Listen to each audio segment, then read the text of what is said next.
কি বলছে? প্রমাণ করো কোনো বৃত্তের স্পর্শকের উপর স্পর্শবিন্দুগামী ব্যাসার্ধ পরস্পর লম্ব। একটা বৃত্ত আঁকো, ও কেন্দ্রবৃত্ত, টানো স্পর্শ,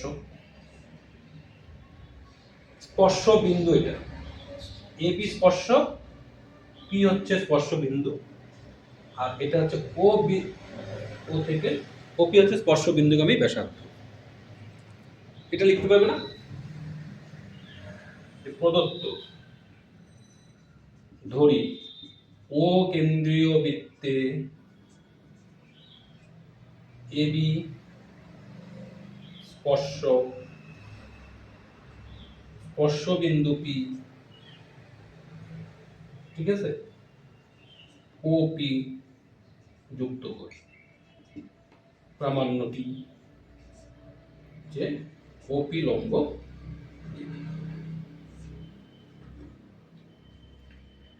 দেখো এই প্রমাণটা কোন সেন্সে করবে? এটা নিশ্চয়ই ক্লাস 8-এ ছিল, যে একটি সরলরেখার উপর বহিষ্কার বিন্দু থেকে যতগুলি তুমি এভাবে দূরত্ব টানো, যতগুলি টানো, সবচেয়ে যেটা ছোট এটাই লম্ব হয়। তাহলে এখান থেকে আমি এবির উপর যতগুলি রেখাংশটাই না কেন, যদি ওপি সবচেয়ে ক্ষুদ্রতর আমি দেখাতে পারি, তাহলে বলবো ওপি লম্ব এবির উপর। তাহলে আমরা একটা টানব, এবির উপর ও কিউ একটি রেখাংশ অঙ্কন করি। এটা আমরা পাঠ যা বৃত্তকে আর বিন্দুতে ছেদ করেছে। আচ্ছা, এখন ভেবে দেখো তো, এখানে ওপিটা বড় না ও কিউ বড়? পরিষ্কার দেখা যাচ্ছে এখানে ওপিটা ছোট, তাই না? কারণ ওপি হচ্ছে ব্যাসার্ধ, আর ও কিউ দেখো ব্যাসার্ধটা ছাড়িয়ে একটু পার হয়ে গেছে। ওপি বাদে তুমি যতগুলো টাও না কেন, প্রত্যেকটা কিন্তু ওপির চেয়ে বড় হবে। তাহলে জাস্ট এটা একটু ভাষা বলতে হবে।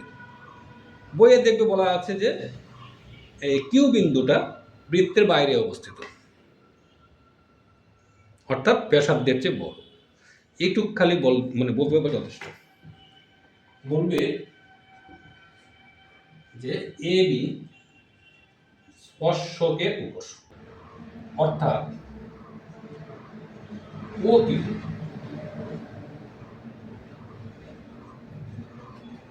ব্যাসার্ধ ও আর সমান সমান ওপি, সুতরাং ওপি লেস দেন ওপি। পরের কথাটা কি হবে? যে ওপি বাদে এবির উপর যতগুলি রেখাংশ টানা যায় না কেন,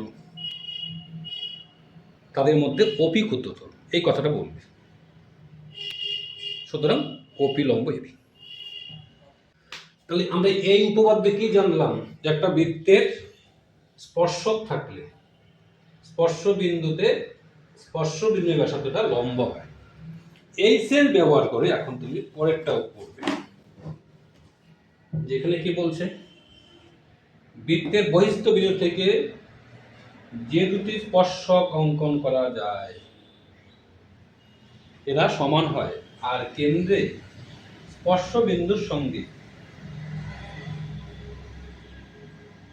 এই যে এই কোণ সমান হয়। এটা প্রমাণ করতে পেরেছি। প্রদত্তটা লিখতে পারবে না?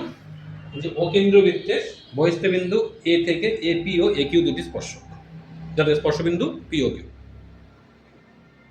তারপর বলবে ও কমা পি, ও কমা কিউ, ও কমা এ যুক্ত করে দিচ্ছ। তারপর প্রামাণ্য কি? যে এপি সমান এ কিউ আর পি ও এ সমান এ ও।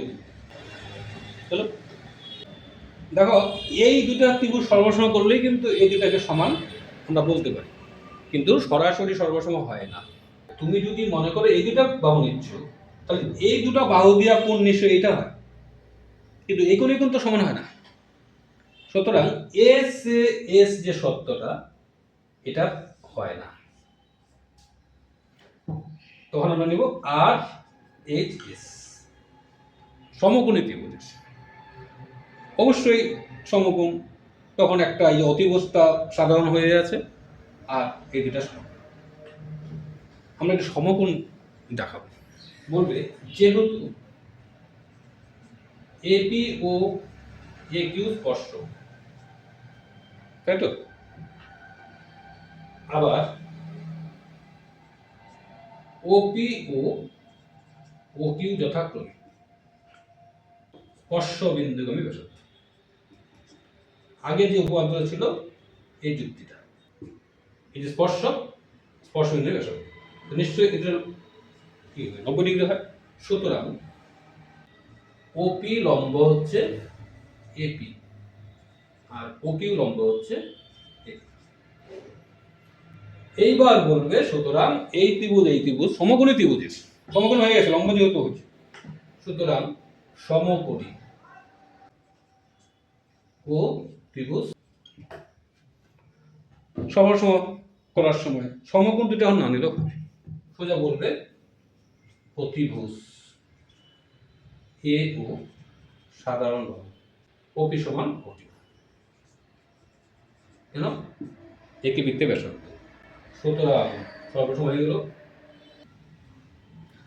সুতরাং বলবে যে পি সমান এ কিউ, সবর্ষ ত্রিভুজের অনুরূপ বাহু, আর কোণ দুটা এ ও পি সমান এ ও পি, সবর্ষ ত্রিভুজের অনুরূপ। ঠিক আছে। আর পরেরটা যে আছে, পরেরটা আরেকটা, এটা নিজের দায়িত্বে দেখবে বইয়ে।